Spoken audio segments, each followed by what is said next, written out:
এইটি একটি পুরনো আম গাছ। বাড়ির উঠোনের মধ্যে ছিল।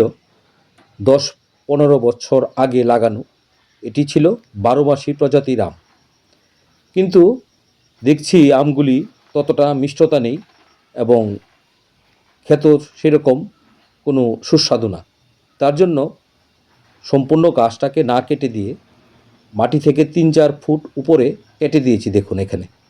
তারপর অনেকগুলি ডাল বেরিয়েছে চারিদিকে, সেখান থেকে বেছে বেছে 20টা ডালার মধ্যে আমি 20টা সায়ন লাগিয়ে দিয়েছি বিভিন্ন প্রজাতির, যেমন banana, king of Chakapat, Miyazaki, Namdokmai, Chiang Mai, কিউজাই, Austin, BARI four, Katimon, red Palmer ইত্যাদি।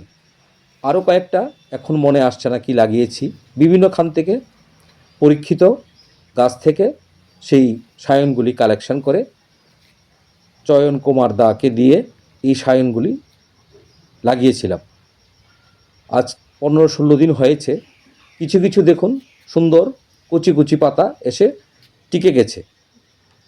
20টার মধ্যে 10টা টিকে গেছে, এখনও 10টাতে আসেনি।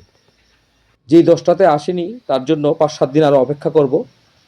যদি না আসে বাকি 10টার মধ্যে অন্যখান থেকে সায়ন কালেকশন করে আবার সেই 10টার মধ্যে লাগিয়ে দেব। আমার কাছে দেখতে খুবই ভালো লাগলো। যদি 1 বছরের মধ্যে বিভিন্ন রঙের আম আসে এটার মধ্যে, তাহলে পুরনো গাছটাও থেকে গেল এবং দেখতেও খুব সুন্দর লাগবে বিভিন্ন রঙের আম।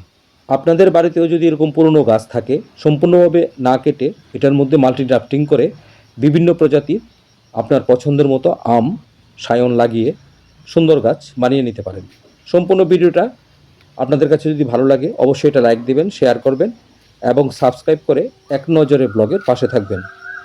গাছ লাগান, সবুজের পাশে থাকুন এবং অমৃত ফল বলে এই আমকে।